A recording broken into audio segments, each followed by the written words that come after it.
We talked about England a little bit before. They're the other team that's already qualified as we record this. But I just want to get from both of you a view on Lauren James, because, I mean, on social media, people are saying, oh, look, England, round of 16, player gets stupidly sent off. And obviously they referenced David Beckham in 1998 and Wayne Rooney against Portugal. Remember with the... I remember. With the winking? Yep. The wink.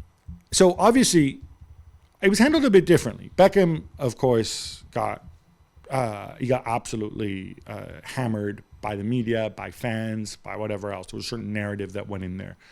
And Beckham, by the way, as we established, was 22 years old at the time. So he's a year older than Lauren James. It's not like, a senior player doing this. Yeah.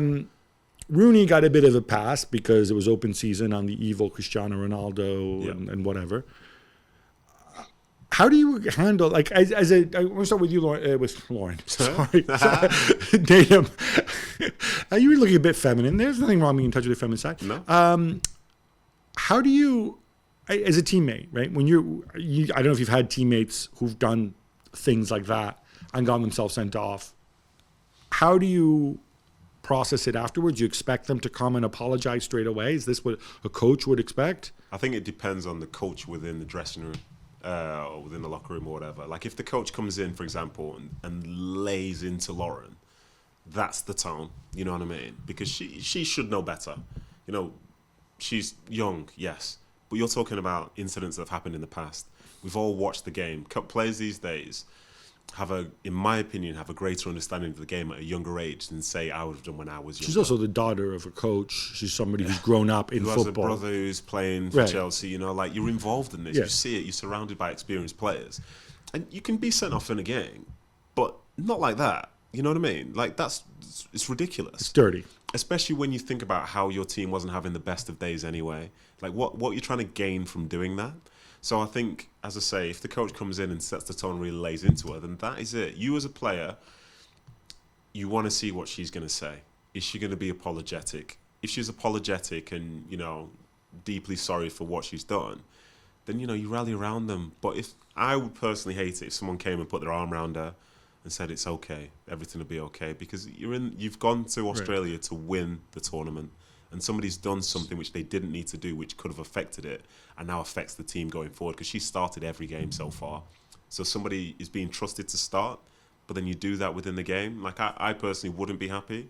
I try and figure out, why they did it, what was the reasoning for it. And if there's no sense of, sadness or sorrow coming from her, I'll be honest, I'd be furious. That goes beyond whether it's just her or that's just anybody at all. Yeah, Jules, what's your take here? Because I'm just wondering...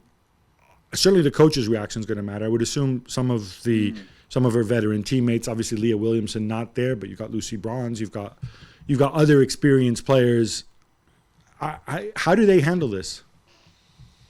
Yeah, Emily Bright, of course, who's the captain, who plays with Chelsea as well.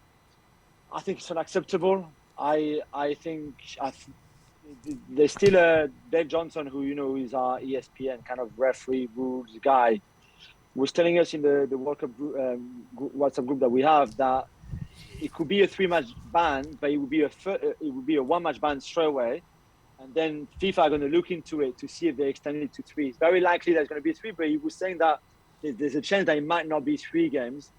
If it's 3, obviously her World Cup is over. If it's less than that, then she might be okay for a final, for example. But let's say even if it's just a 1-match ban, for me, she can't start again in this tournament. Certainly not in the next game, because there should be a punishment. The 1-game ban is a punishment, of course, but from Bigman and from the team, from the setup, this is not acceptable, because it could have cost you your place, your World Cup.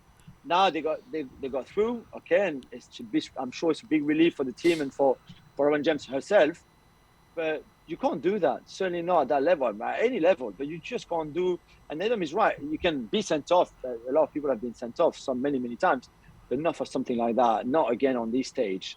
And so for me, let's see what the suspension is from FIFA for the red card, and then let's see what England do if it's not a 3-match ban. Yeah, this is going to speak a lot to team dynamics. What's inside the dressing room. Also, if England advance past the next round, it might also speak to what condition the other strikers are in, right? Because if Alessia Russo falls down the stairs and the other girl, gets the flu, that might also change the dynamic, because you can say, oh, yes, we need to punish Lauren James, but do you then want to punish the rest of the players on the team who've worked so hard to get there? Thanks so much for watching ESPN on YouTube. And for more sports highlights and analysis, be sure to download the ESPN app. And for premium content and live streaming, subscribe to ESPN Plus.